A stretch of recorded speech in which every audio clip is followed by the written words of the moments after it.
Nos encontramos en Mujeres que Tejen la Historia en América Latina y el Caribe. Esta es la entrevista número 15 y volvemos de nuevo. Estuvimos viajando por algunos países, por Colombia, por Perú, por Chile, por Argentina, claramente, por Brasil y regresamos a Chile con una de las experiencias de tejido más interesantes que tiene que ver con las arpilleras y es el ejercicio de memoria y resistencia. Así que estamos con la compañera Cintia Imaña y Cintia la conocí antes del estallido social. Nos encontramos, compartimos telas, compartimos experiencias. Así que bienvenida Cintia a Mujeres que Tejen la Historia en América Latina y el Caribe. ¿Cómo estás? Hola, muchas gracias. Bien, muchas gracias por la invitación. Así que aquí vamos a conversar un tema que tenemos en común y que nos gusta mucho. Sí, bueno, Cintia, cuéntanos un poquito, antes de entrar a las arpilleras, tú ya hacías esta labor del tejido, ¿cierto? Ya eras costurera como tal. ¿Cómo es tu historia? ¿Cómo llegas a convertirte en costurera? Bueno, siempre tuve el gusto por las telas, los textiles desde muy chica. Y me acompañaron siempre, entonces no es como que lo descubrí en un momento, no. Desde muy niña estuve siempre ligada a lo que era el tema textil. Yo creo que viene además por un tema genético, porque yo desciendo del pueblo aymara, que es muy reconocido por su cultura textil, eh, antiquísima, ¿ya? Entonces, no fue difícil acercarme a este mundo de los textiles. Eh, bueno, con el tiempo siempre me gustó bordar desde chica. Y después, cuando comencé un emprendimiento, eh, también relacionado con la costura, y tuve la suerte de involucrarme en una fundación que existe acá, existía porque ya desapareció, la Fundación Solidaridad, que se había armado después de que desapareció, no desapareció, sino que se transformó la Vicaría de la Solidaridad, que era donde estaban las primeras arpilleristas por el tema político. A ellas las conocí en esta fundación, estos talleres, y ahí como que pude ver en vivo la arpillera, porque yo conocía su historia, conocía de qué se trataba, quiénes la hacían, por qué la hacían, pero no había tenido la oportunidad de verla físicamente, digamos. Y porque esta la arpillera es un oficio que se hace eh, en la ciudad, es un oficio urbano, digamos así, no es una artesanía rural, es un oficio que surgió en las ciudades y sobre todo aquí en la región metropolitana. Entonces, como yo venía del norte, las pude ver físicamente aquí en Santiago. Y bueno, ahí obviamente me involucré en ese mundo y vi cómo trabajaban los talleres, que siempre ha sido un trabajo colectivo. Y así surgió como esa beta, digamos. Yo ya venía del mundo textil, pero fue esa beta de la arpillera que para mí es lo más especial en esto, es lo que más me gusta. Interesante. Y cuando hablabas de lo genético, ¿te referías más que todo como a tu familia también? O sea, bueno, sí, hablabas del Claro, territorio, de la comunidad de la que vienes, más pero ¿en tu claro. casa tenías también algunas referentes mujeres? Muy lo que pasa es que, bueno, debe ser un fenómeno que se da en muchas partes donde están nuestros pueblos precolombinos, digamos, que generalmente se produce una migración hacia las ciudades, ¿ya? Y mi familia en especial le había pasado eso, que mi familia nuclear, digamos, hizo su vida en la ciudad, pero estaba de referente mi abuela paterna, que ella aún mantenía algunos, no sé, utensilios, me acuerdo haberla visto hilando lana de alpaca con el uso Qué tradicional, lindo. así, que es uno de los artefactos textiles más primitivos que deben haber en el mundo. Y esa fue como mi acercamiento, digamos. ese hecho mismo, porque en cuanto a conversar o que me contara historia era difícil, porque ella más hablaba aymara que español. Así que por eso lo digo que es un tema más genético porque no tuve como una gran influencia, digamos. Ujú. Solamente lo tenía y lo dejé fluir. Qué hermoso eso, ¿no? Encontrar uno las raíces y la identidad a partir de los oficios, ¿no? Y bueno, en el proceso de tu vida, desde niña dices como, empiezas a hacer costuritas, cosas, o es ya cuando estás más grande, o cuál fue como ese recuerdo, yo siempre digo como en ese cofre de las memorias, esos recuerdos de infancia que tienes con relación a esto que haces hoy en día. Bueno, lo típico, pues hacerle ropita a las muñecas, me gustaban las telas, coleccionaba, cuando veía un diseño que me gustaba, recortaba pedacitos, los juntaba. eh, Siempre hubo un gusto por eso. Me acuerdo que mi familia iba a comprar un mercado bien grande que hay en el norte, y yo me iba directo donde estaban las lanas y comprar rollitos chiquititos de lana, los coleccionaba por los colores. Siempre fue como para mí un atractivo. Eh, Había también, recuerdo en mi casa, una máquina de coser antigua que no se usaba, y a mí me gustaba como explorarla y ver qué hacía. Entonces siempre fue un gusto innato. No, no puedo como un punto así específico que dijera así, ese fue el momento. No, no, fue como muy Ujú. constante en mi vida. Además que sumándole que, hablando de esto mismo de la cultura aymara, el lugar donde yo vivía, es un lugar que se llama el Valle de Azapa, que es una zona rural cercana a Arica, que es la primera ciudad de Chile, digamos, está en la frontera con Perú. Era una zona arqueológica muy rica en términos arqueológicos. Hubo muchos asentamientos en esa zona. Y específicamente en el lugar donde yo vivía había un cementerio arqueológico donde afloraban textiles antiguos, de 3.000 años, cosas así. Y ya como que sentía que ese era un descubrimiento importante. ¿Ah? Como que podía reconocer en el fondo que esos textiles tenían una gran importancia cultural, digamos, como que lo intuía, ¿ya? Después, obviamente, toda esa zona eh, se excavó y sacaron los textiles y todo, y ahora están en el museo. Pero yo los vi ahí Claro. jugando, digamos, los descubrí. Es el ejercicio de la memoria, ¿no? La historia contada ahí, los textiles.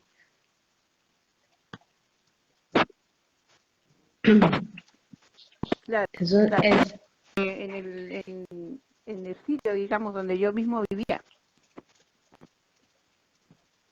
casi que vivías en zona arqueológica. Esa es la realidad. Saliste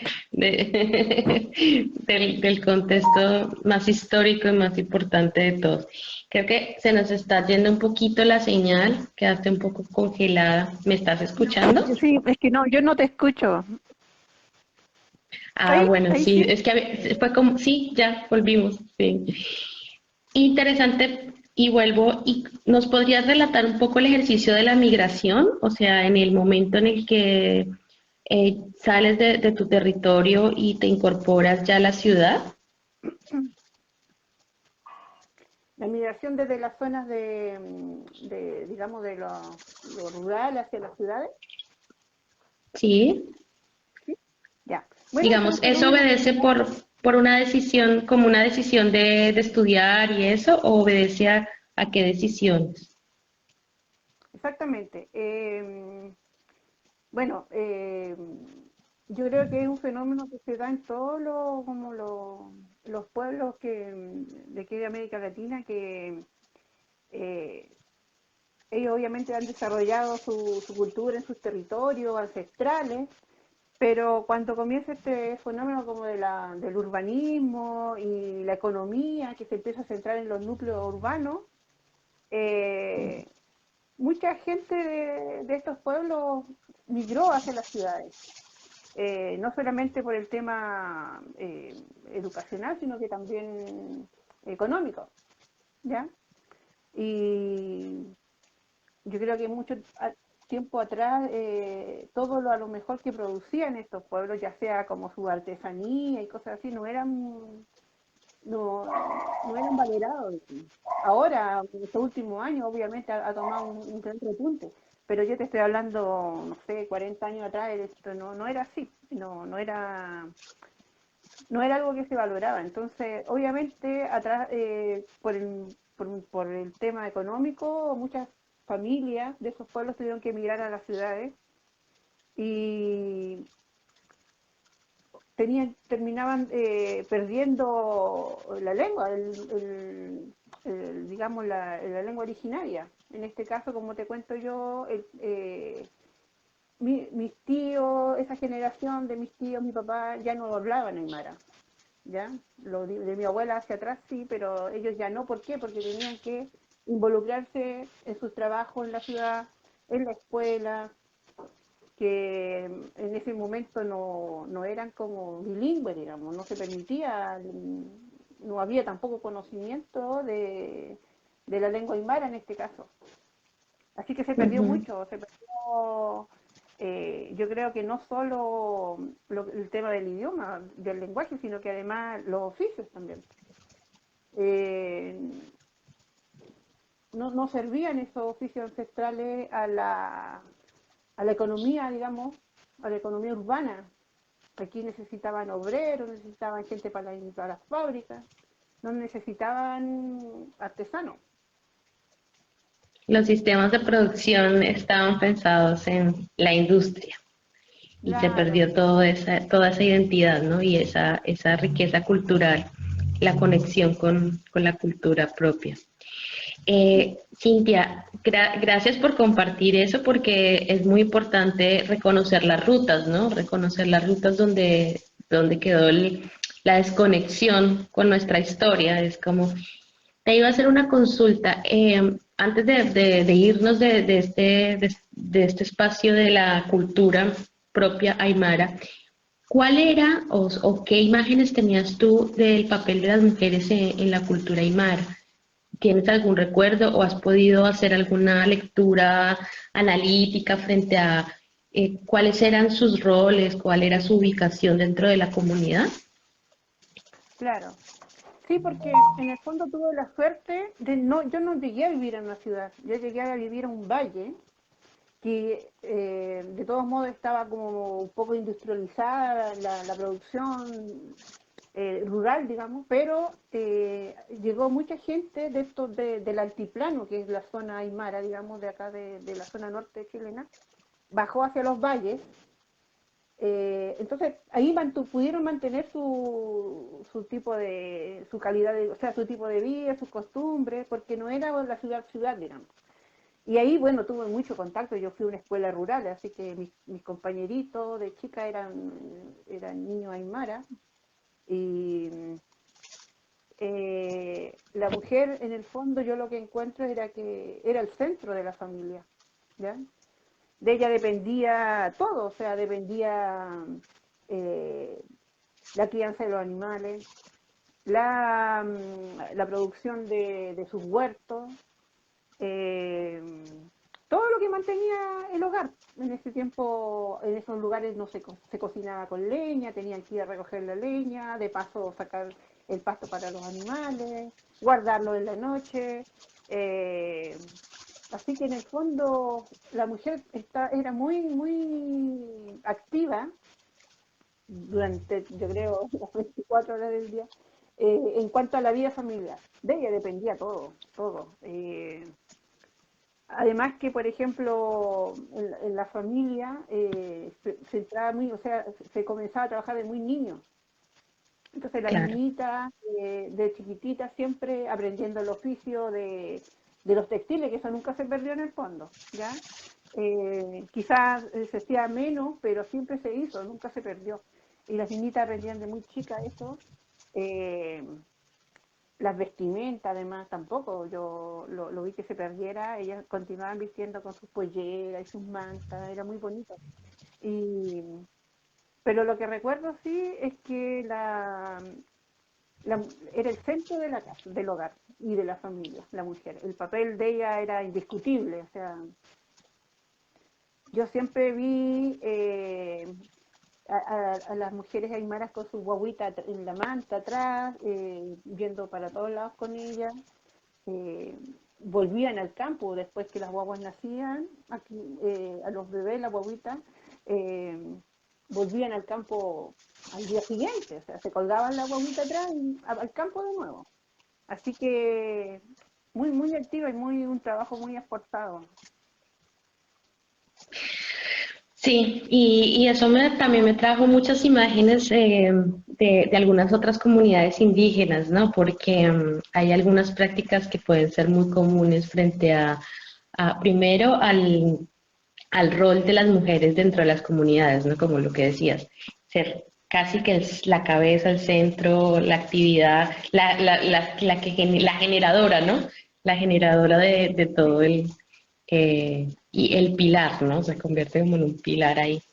Eso a Cintia, ¿qué le ha representado para su propia vida? ¿Sí? Digamos, venir de esas raíces, venir de esa cultura, que ha hecho en ti como persona, como mujer, cómo te ha construido a ti también, cómo te ha permeado. Bueno, ha sido como seguir esa corriente, digamos, de autosuficiencia, de independencia también. Eh, yo, por ejemplo, no sé, yo tuve un lapso de estudio grande de que entré a la universidad y yo estudié historia y geografía también, muy influenciada por toda esta historia, esta cultura que te cuento. Y luego eh, no ejercí, digamos, nunca me pude acomodar al sistema de comunismo tan estructurado y comencé mi propio emprendimiento en el fondo, que es lo que me ha mantenido hasta el día de hoy. Con respecto al textil, hice un emprendimiento de juguetes textiles, con el cual me fue muy bien. Así que, y toda mi vida he sido independiente. Nunca he trabajado como con jefe, apatronada, con un contrato, no. Siempre, toda mi vida ha sido trabajo independiente.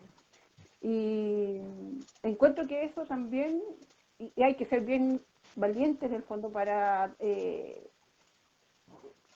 embarcarse en un negocio, así que es mucho trabajo, mucho esfuerzo. Y yo ahí reconozco ese espíritu de la mujer, digamos, eh, indígena, ¿ya? Eh, el ser como el pilar familiar, yo lo reconozco y reconozco que tuve como esas características, digamos, para que el emprendimiento que comencé le fuera bien. Hay que ser constante, muy firme, porque es difícil emprender en este país, muy difícil. Y para mí no ha resultado como un esfuerzo cuesta arriba. Es Ujú. el esfuerzo de cualquier mujer, yo creo que puede comenzar una empresa, un negocio para su familia, para el bienestar familiar. En eso yo Claro. reconozco, claro, esa fuerza, digamos. Impresionante eso que no se puede, como dijiste, que viene genético, sí, eso que se hereda, ¿no? Es como una herencia que va pasando de generación en generación. Una Eh, muy buena herencia. ahí viene, sí, una excelente herencia porque te ha permitido ser la mujer que eres y sostenerte en el tiempo. Ahí viene otro elemento, otra categoría que entra en tu vida con lo que ya empiezas a hacer ahora, en lo que y es asumirte sujeta política o encontrarte con posturas políticas de lo político, ¿sí? Lo político como ese orden social, como esa instancia para denunciar, para hacer resistencias, para construir con otras, para contar la historia, como lo que haces, como para hacer ejercicios de memoria. ¿Cómo es ese encuentro con esa Cintia, no solo que se desarrolla desde la economía puntual, si se desarrolla como sujeta económica sostenible, sino que pasa también a ser activa en el ejercicio de la memoria y la resistencia? ¿Cómo es ese punto? En qué momento te encuentras con esa otra faceta? Eh, bueno, obviamente por temas familiares uno siempre tiene como una tendencia, digamos, por las historias familiares que te tocan cercanas. Y yo de muy chica también tuve como el- eh, gran noción de lo que era el respeto por los derechos humanos, eh, el mismo hecho, ligándolo a lo que estábamos hablando antes. Yo ya sentía ese malestar cuando veía, cuando mis compañeros con claras características de los pueblos aymara, digamos, llegaban a la ciudad, al colegio, cómo eran discriminados, cómo eran objeto de burla. Y eso ya tenía como dentro un malestar, estoy hablando muy niña, de que eso se buscaba, que había que tener respeto, ¿cachai? Por la diferencia. Y bueno, eso me acompañó siempre. Después de más grande, obviamente, cuando entré a la universidad, esto explotó. Y estábamos, cuando yo entré a la universidad, estábamos justamente en este país cambiando el sistema de la dictadura y venía otro sistema que en esos tiempos pensamos que iba a ser mucho mejor, que iba a ser el antónimo de la dictadura, pero no fue tan así. ¿Ya? Así que el tema de frente a los derechos humanos siempre estuvo muy presente en mí, pero no sabía cómo expresarlo, cómo hacerlo público, digamos. Era una cosa que sentía yo solamente. No militaba, no milité en ningún partido, nada, nada, nunca. Pero yo tenía esa sensación de que eso en algún momento iba a ser para mí como una expresión pública, digamos, no tan personal. Y fue cuando conocí la artillería, que ese que me dio ese medio de expresión fue un regalo para mí, ¿ya? Porque yo tuve la suerte de conocer la artillera política, ¿ya? Porque hay muchas artilleras, hay artilleras que tú desde paisajes del campo chileno, ves artilleras, no sé, por paisajes, pero yo conocí la artillera política, era la artillera de denuncia, la artillera donde los familiares de detenidos desaparecidos reclamaban esa represión, esos horrores que tuvieron que pasar. Así que para mí fue como un instrumento, un medio de expresión para también empezar a manifestarme con respecto a derechos humanos, a demandas, a protestas, a la subversión también. Y ha sido un instrumento que tomé y bueno, me acompaña hasta el día de hoy.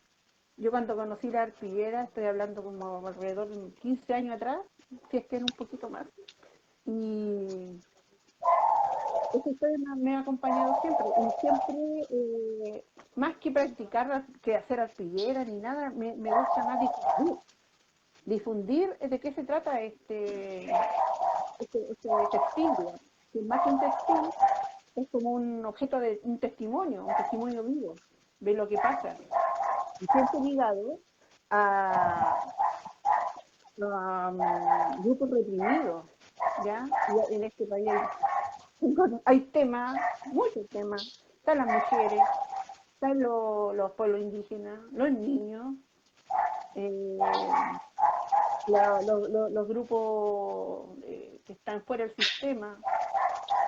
Así que, bueno, te quiero decir que todo esto que te estoy contando acarreó hasta el momento en que estalló, pues, en 2019, que es como la guinda de la torta de todo este proceso de represiones y falta a los derechos humanos en distintos ámbitos, económicos, medioambientales, de salud, educación, o sea, mucho, una larga lista.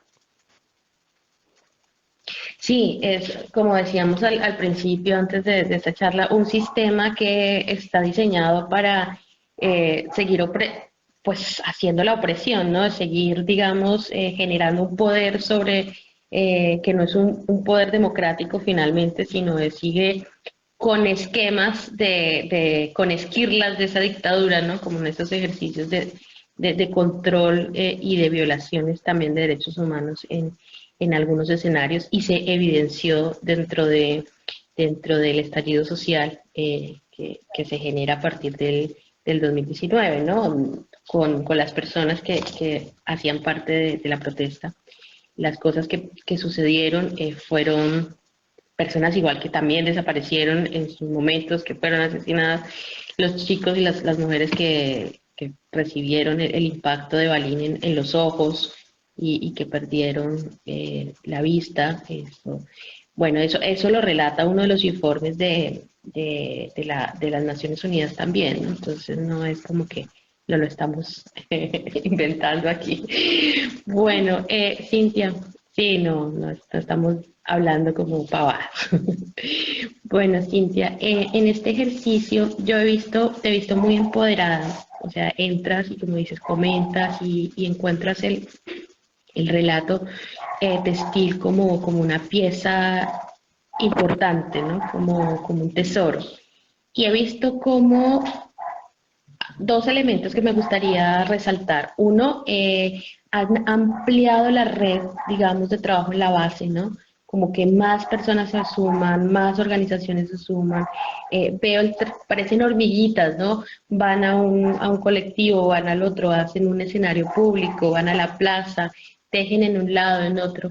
Esa instancia de lo público, de tejer en lo público, fue una idea inicial, cómo se fue gestando también esto, si también fue, digamos, parte del mismo proceso del estallido, o si ya venía de antes, cómo ha funcionado ese sistema de trabajar el tejido en lo No, público. venía de antes, venía de antes, porque al hablar de estos grupos de artilleristas que surgieron en dictadura, digamos, el trabajo era colectivo, ¿ya? Siempre fue colectivo. Eh, yo creo que se ligaron muchas cosas para que fuera así. Una, en esos años, te estoy hablando de los primeros años más duros de la dictadura, de la década 70, 80, eh, no podías tú ser un individuo subversivo. Entonces, si tú hacías una artillera donde estabas mostrando los horrores de la tortura, no podías tú presentarte con tu nombre y mostrando eso como testimonio. Así que el trabajo era colectivo porque te hacía ser anónimo, ¿ya? Y era como una forma de seguridad también. Eh, entonces, en parte, caracteriza el trabajo de la artillera como un trabajo colectivo. Pero además, también sumémosle el tema del objeto como la mujer, ¿ya? La mujer tiene como una característica muy especial, es que cuando hay problemas o surge algún una problemática que la afecte en común, digamos, tiende a unirse de inmediato. Pasó aquí en el tema económico, cuando estaban en dictadura, la hambruna, por el tema que no había trabajo y todo el tema, surgió la olla común, ¿ya? Que ahora la vemos ahora, que es una cosa increíble. Eh, Así que siempre tiende como a organizarse. La mujer encuentra un problema que a lo mejor afecta a sus padres, a sus vecinas, y se une y enfrenta el problema en conjunto. Eh, Así que con la artillería es lo mismo. Eh, Surgió la necesidad de armar colectivos, además que también, digámoslo, o sea, la mujer siempre ha estado invisibilizada, entonces si yo no me voy a ir a parar yo sola ponte a la calle con una artillera, por muy potente que sea, no me va a prestar nadie, pues, ¿qué le va a importar? Si la vieja loca Claro. van a decir. ¿Sabes? Pero si yo voy con un Sí, grupo, sí. me han dicho en todo caso, A mí pero también. si yo voy con un grupo de mujeres, es una fuerza, yo te digo, yo lo hago por experiencia. Hemos hecho, en colectivo, yo te hablo de mi colectivo Memorarte, hemos hecho cosas increíbles que nunca hubiésemos, yo al menos hubiera pensado en hacer. Tomarnos las calles, tomarnos los frontis de los edificios, ir a golpearle en la puerta a la elite, oiga, y aquí están nuestras cosas, y si le gustan, ven, y si no, ven también, y ahí están. O sea, es un poder, pero no es un poder como enrabiado, ni vamos, no, es como una fuerza de la naturaleza, digamos, así como provoca cambios, provoca que la gente de repente se entusiasme, diga, hoy yo también quiero ser parte de eso. ¿Dónde hay un colectivo? ¿Dónde puedo participar? A lo mejor lo armo yo misma en mi casa, llamo a mis vecinas. Nosotros hemos hecho miles de talleres, miles, para enseñarle a grupos de mujeres para que se organicen, para que ellas después continúen haciendo sus telones, sus arpilleras, sus bordados. Así que es un trabajo que se hace en forma colectiva, ¿ya?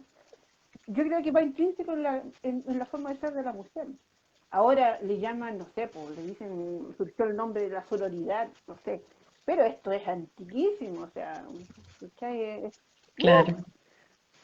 es primitivo, digámoslo así. Y yo creo que ahí está la fuerza de la mujer en sí, el hecho de unirse, de Ujú. poder enfrentarse, digamos, a los poderes opresores, patriarcado y todo eso, en forma conjunta. Porque yo creo que hemos aprendido a lo largo de los años, de la historia del mundo, de que es la única forma Claro, de enfrentar esa fuerza, ¿ya? Esa opresión, digamos, que ha existido siempre. Y obviamente el sí. tema de la arpillera y el bordado político o el bordado de resistencia, como le llamo yo, es para hacerse en conjunto, en grupo. Es donde se ven los mejores resultados de todo esto, de cómo usar esta herramienta que tenemos. Sí, el poder es colectivo, en definitiva, no es un poder individual, porque como bien lo decías, esa imagen me causó muchos recuerdos, ¿no? O sea, no puedes salir solo con un cartel, ¿cierto? Sino que necesitas la fuerza del equipo y la fuerza colectiva, y además hay una fuerza colectiva femenina que se ha ido desarrollando en la región de Latinoamérica y que va avanzando y que va creciendo y que se va sumando y como que cada experiencia y cada acción está sumando en cambiar la historia. En algún momento el sistema patriarcal, como lo has mencionado, opresor, tendrá que sentirse eh, atrapado, tendrá que sentirse acorralado. ¿En qué momento de la historia esa todavía no la tenemos clara? Pero ¿qué va a pasar? Va a pasar. Eso sin duda que sí.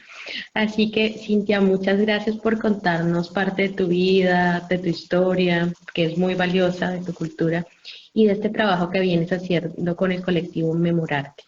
Eh, en los ejercicios también que han desarrollado, además de lo público, han tenido encuentros de arpilleras latinoamericanas. Esa ha sido una de las experiencias, digamos, en las que también he podido participar y que es muy valeroso.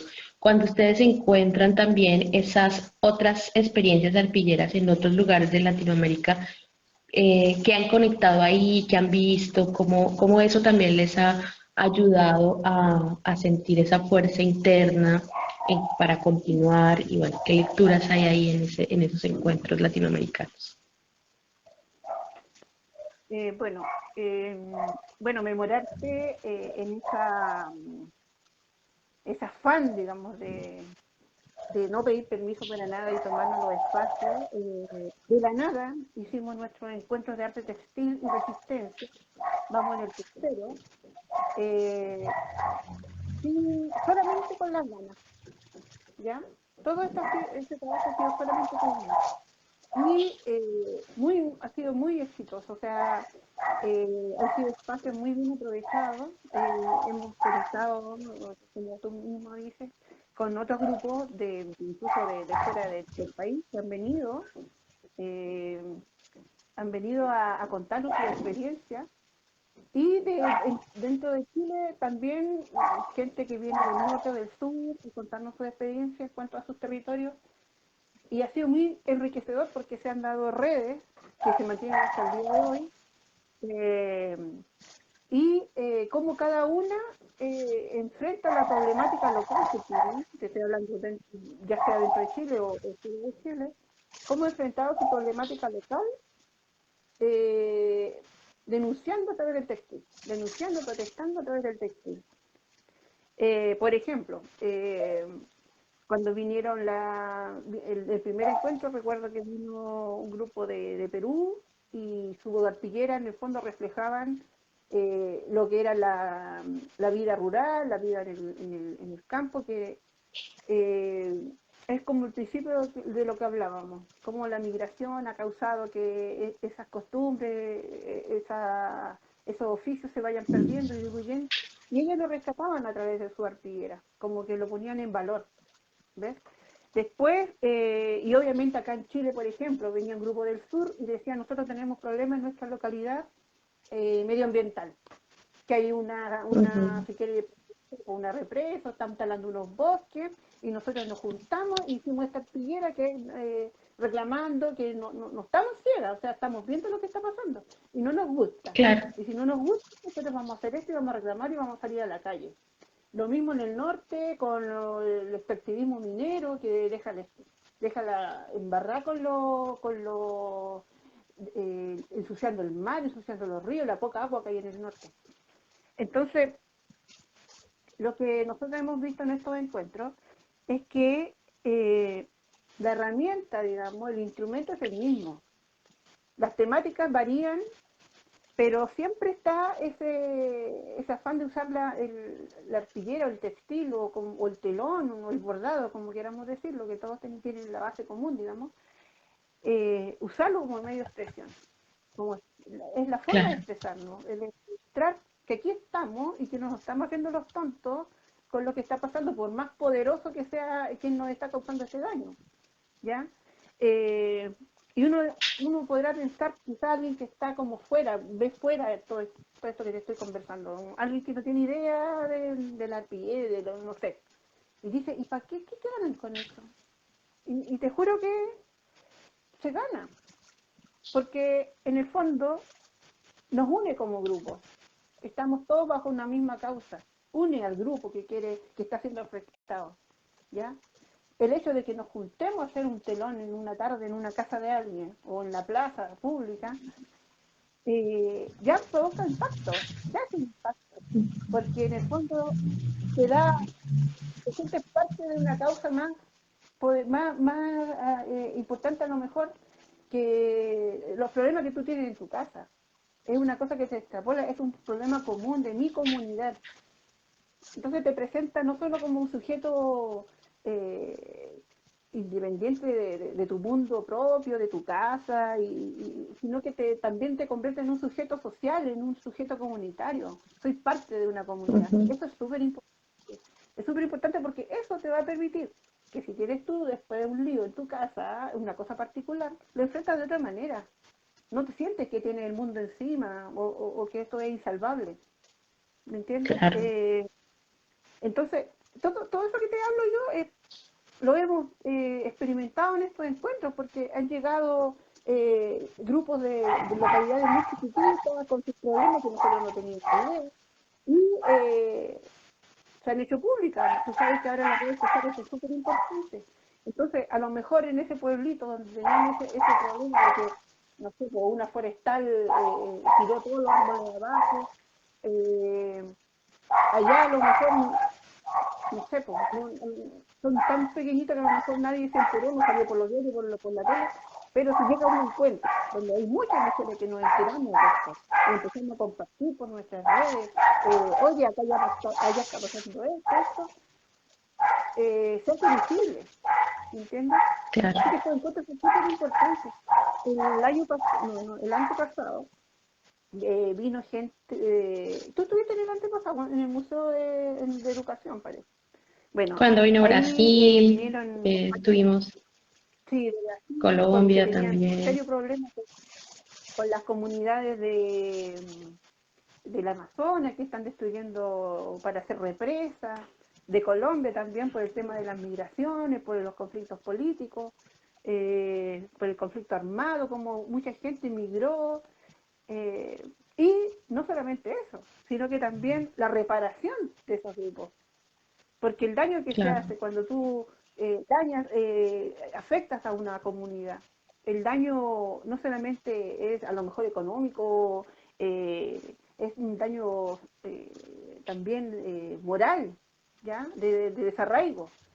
Y también la Ujú. arpillera sirve para la reparación. ¿Por qué? Porque tú ahí puedes expresar, me pasó esto, así era mi pueblo, vinieron tal gente y nos echó o tuvimos que irnos por tal motivo. Tú lo cuentas, ¿cachai? No, es como verbalizarlo a través de un textil.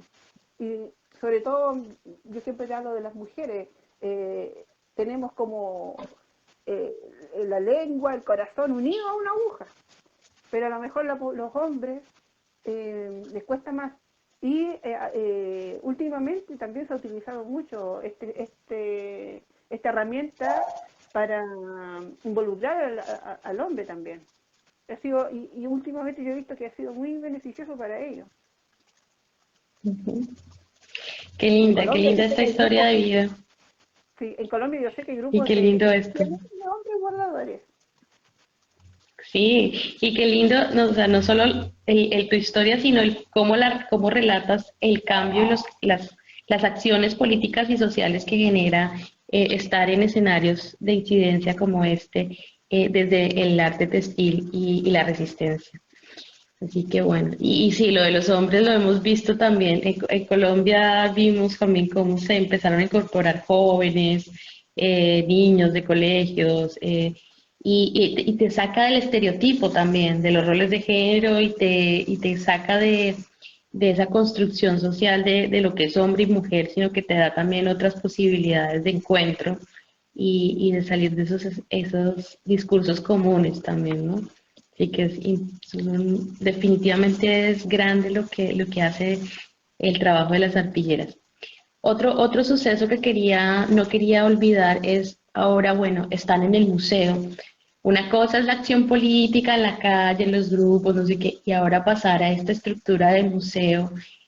¿Cómo ha sido para ustedes? ¿Qué resultados, qué impacto les ha generado llevar ya las arpilleras y tenerlas en un espacio también como casi que está sagrado, ¿no? Porque el museo representa este espacio en el que uno entra como muy concentrado a ver la, la exposición y a encontrarse directamente con eso que está ahí, o sea, es una cosa ya más consagrada, ¿no? Eh, ¿Cómo les ha ido con la exposición? Si nos relatas un poco cómo se gesta también ese espacio y bueno, es como también para motivar a otros países también para que eso que se hace en la acción pública pueda ir también a otros escenarios, a otros espacios. Claro. Bueno, nosotros igual no tenemos como, no es como nuestro primer interés presentarnos en museos, esa es la verdad, ¿ya? Y si lo hemos hecho ha sido como siguiendo esta línea de tomarse los espacios públicos. En este momento estamos con un telón exponiéndolo en el Museo del Estallido Social, porque es como, digamos, eh, es como parte del histórico de lo que hicimos en todo este proceso del estallido, y se hizo un espacio aquí que se llama así Museo del Estallido Social, y estamos dentro, digamos, de la temática del museo, porque ahí pusimos un telón que bordamos, bueno, al menos un grupo de los que yo participo, porque yo participo de Memorarte y de otro grupo más, que se llama Bordadoras en Resistencia, que se surgió en el estallido. Con Memorarte somos más antiguos, vamos para los 7, 8 años ya, pero durante el momento del estallido surgió otro grupo en el que participo también, y ellas hicieron una convocatoria de bordar por los presos políticos de la revuelta, ¿ya? Gente que fue detenida en este periodo de la revuelta y que hasta el día de hoy está sin proceso y ha sido todo un escándalo aquí. Y se se hizo una campaña para bordar para visibilizar ese problema, y llegaron tantos bordados de todo Chile que se hicieron dos telones. Y uno es el que anda en la calle, en los mitines, y el otro está en el museo. Y Memorarte también dejó un telón, que es una arpillera una de las primeras que hicimos, muy bonita, que es la historia, es como la historia textil de Chile hecha en una misma arpillera. Y en el fondo, esos telones están expuestos ahí porque eh, que ese espacio también es como que quisimos como recuperarlo de gente que va a un lugar específicamente a ver una temática y bueno, calzaba con lo que hacemos y están ahí. Y lo otro que hicimos, eh, en cuanto han sido muchas exposiciones virtuales, que ahora obviamente con la pandemia ha sido como súper bueno como para mostrar las cosas públicamente. Hay como varias exposiciones virtuales en que estamos dando vueltas con nuestro trabajo. Hay una en México, hay una incluso en Europa, en Londres, hay otra aquí en Colombia también al menos yo estoy exponiendo en la Universidad de Caldas, pero todo esto de Sí. manera virtual. Sí. Y en el fondo el acercamiento del museo está como para nosotros muy asociado a lo que es la academia, eh, y igual ha sido como ese acercamiento siempre, yo creo, ha sido un poco difícil, ¿ya? Porque en el fondo, no sé, pues, te estoy hablando en forma personal, porque obviamente hay un colectivo, hay muchos pensamientos, y al menos el mío personal,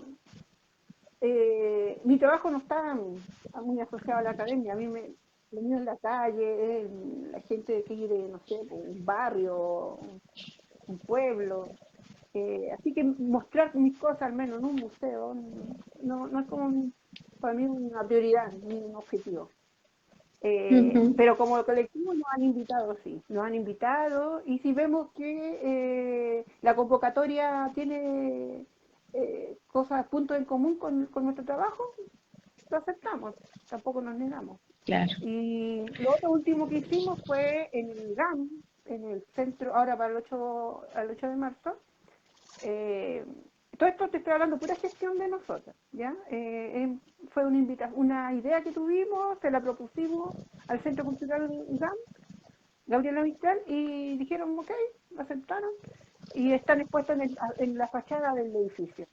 Eso es, hace 2 Maravilloso. semanas, sí, sí. No sé si has visto fotos ahí, pero quedaron bien. Sí, Con terror mío, sí. Además, con mi gran hay grado de toda una terror, entrada porque virtual. Hay hay posibilidad de mucho ver terror. la exposición virtualmente. Sí, y bueno, al menos te estoy hablando de lo de la fachada del edificio porque ahí afuera se protesta mucho los viernes y tenía mucho miedo de que les pasara algo, pero no. Cuando hay un trabajo tan bonito, tan así, tan honesto, se respeta, se respeta mucho, así que ahí están las arpilleras muy bien cuidadas y a la vista de todo el mundo. Muchísimas gracias por esta entrevista tan hermosa. Me ha encantado todo lo que hacen. Hay un símbolo que es la violeta parra. ¿Qué significa para ti la violeta parra, Cindy? Pucha, la viola para mí es todo, porque en lo textil, porque en el fondo fue la que abrió el camino, en cierto modo. Fue la que abrió el camino, porque antes de la violeta, podemos decir, eh, había muchos grupos de bordado en Chile, el bordado campesino, ¿ya? Que todavía existen algunos grupos, que bordaban, las mujeres bordaban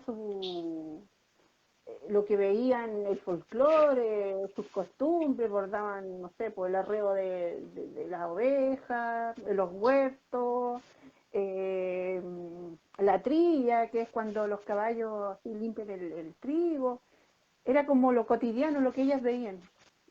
Y ese tipo de bordado se hacía para decorar su casa, bordaban los manteles, bordaban como lo textil, que para el interior de sus casas era como un bordado bien doméstico, digámoslo así, ¿ya?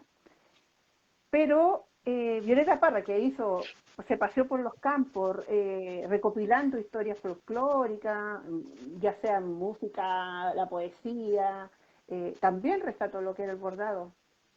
Y ella, obviamente, con su genio, lo hizo universal, ¿ya? Tomó esto tan local, tan territorial, y lo hizo universal. Y bordó su arpillera, ella era muy desenfadada, ella rompió el esquema en la época que le tocó vivir y bordó su arpillera. De ahí se tomó el término arpillera. Antes no se le decía arpillera a ese textil, eran bordados nomás.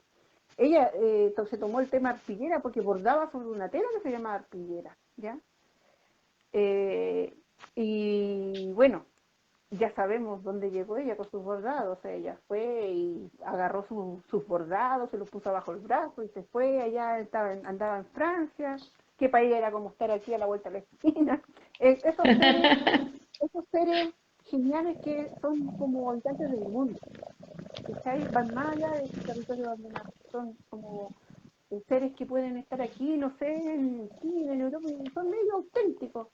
Y bueno, ella en Europa fue al Museo del Louvre y llegó y le mostró su artillera y ella para eso era arte y bueno, tuvieron como la visión también de ver que así era y se pusieron, fue la primera latinoamericana en exponer en este museo en Europa, en Francia.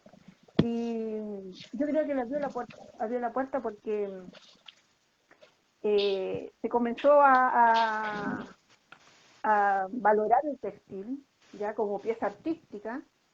Después, obviamente, como pasó la historia en Chile, de que después pasó lo de la dictadura y todo, cuando las mujeres de esos detenidos desaparecidos se juntaron y se vieron como, yo creo, en la necesidad de hacer algo, para expresarse, porque tenían eso dentro, que nadie las escuchaba, nadie reconocía lo que les estaba pasando. El textil estaba ahí, y yo creo que tomaron el tema arpillera, recordando la arpillera de Violeta Parra, que bordó con tanto desenfado, y dijeron, aquí nos vamos presos, arpilleras también. La técnica es distinta. La Violeta bordaba con lana, bordaba. Pero los grupos de arpilleristas de Avicaría, como le llamo yo para diferenciarla, empezaron a bordar, pero con retazos de tela, ¿ya? Eh, Era lo que tenían a mano. Para ellas fue mucha la precariedad que sufrieron, eh, no solamente moral por lo que le había pasado con sus familiares, sino que también eran los hombres en esa época los que más trabajaban y llevaban el sustento a la casa. Entonces se unió como esta doble precariedad y con los materiales que tenían comenzaron a bordar, que eran pedazos de tela, ropa vieja, cosas que le iban donando. Y así empezaron a armar sus textiles, pero se mantuvo el nombre. Y los textiles de la Violeta se presentaron en el museo como las arpilleras de Violeta, y acá estos textiles políticos también se les nombró históricamente como arpilleras. Entonces, en el fondo es como una ligazón que hay. Y bueno, y la Violeta obviamente, lo otro que nos vino a mostrar es que no hay que ser como el arte textil no es preciosista, no es como que, ay, tengo que tener el punto perfecto para que me quede bien. No, lánzate nomás, hazlo, tenéis ganas de hacerlo, hazlo, ¿ya? Yo Claro. cuando yo tengo como una consigna, digamos, de mis talleres, porque llega mucha gente que dice, en mi vida he agarrado una aguja, en mi vida he hecho esto. Siempre dicen Y eso, siempre. entonces yo como consigna digo que hay tantos puntos de bordado como gente hay en el mundo. Cada uno inventa sus puntos, lo hace a su pinta, como le salga. A lo mejor para otra persona dice, uy, que eso es un mamarracho. Pero lo que yo estoy expresando a través de eso es algo tan personal. ¿Quién puede ni siquiera venir a criticar un textil de otra persona. ¿Cachai? Si lo hago yo con mis manos, con mi corazón, con mi mente puesta en eso. Entonces, eso es lo que yo también le agradezco a Violeta, el hecho de hacer las cosas solamente porque te nacen, porque tienes ganas, porque te sale del alma. Y dar rienda Qué lindo. suelta. Hay que darle rienda suelta a esas ganas de hacer las cosas. ¿Ya? Sí. Y eso yo se lo voy a valorar siempre. Es lo que yo más aprendí de ella, al menos. Qué hermoso, ¿no? Es como la alumna, la maestra de siempre, la maestra que no está allá. Bueno, Cintia, hemos llegado al final de Mujeres que Tejen la Historia. Gracias por ser esta mujer que teje la historia en América Latina.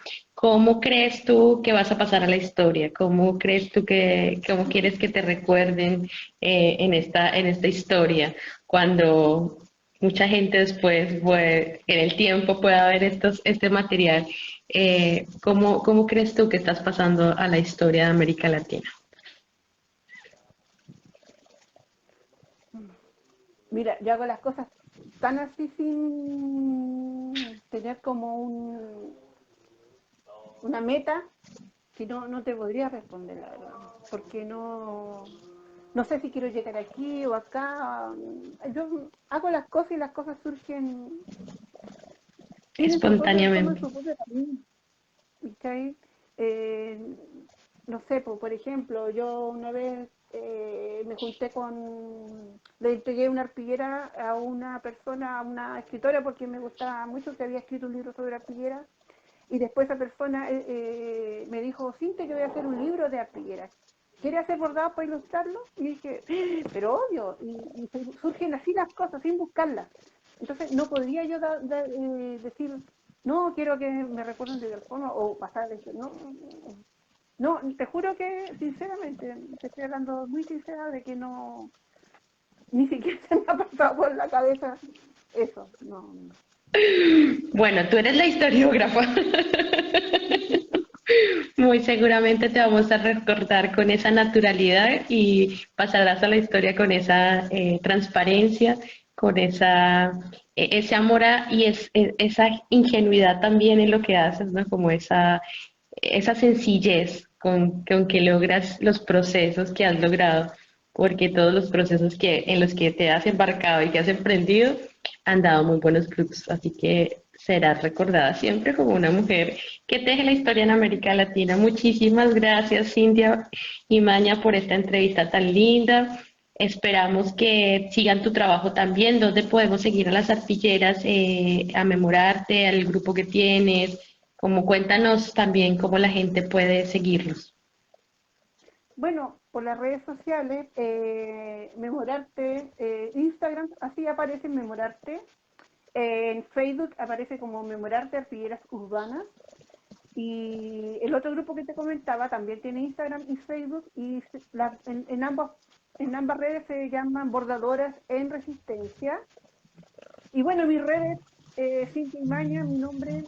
Y en Instagram estoy como Circe Arte Textil. Ahí pongo todas mis fotitos, mis cosas locas y todo. Todo lo que se me ocurre. Cualquier hilo o hilacha que Excelente. encuentre por ahí aparecen en una fotito. Así que te vamos a seguir en todas tus redes sociales. Un abrazo gigante y espero que nos podamos volver a abrazar. Si la pandemia en algún momento nos permite, estaremos visitando de nuevo a Chile. Así que un abrazo y un beso gigante. Ya pues, nos vemos, chao. Un gusto haber Chao, hablado cuídate. tanto. Hablamos un montón. No, pero Muy bien. cosas muy lindas. Sí, Ya pues, aprendimos que estés muchísimo muy bien. contigo. Que estés muy bien, Aprendimos muchísimo. Bueno, cuídate mucho. ahí pues. Tú también. Chao.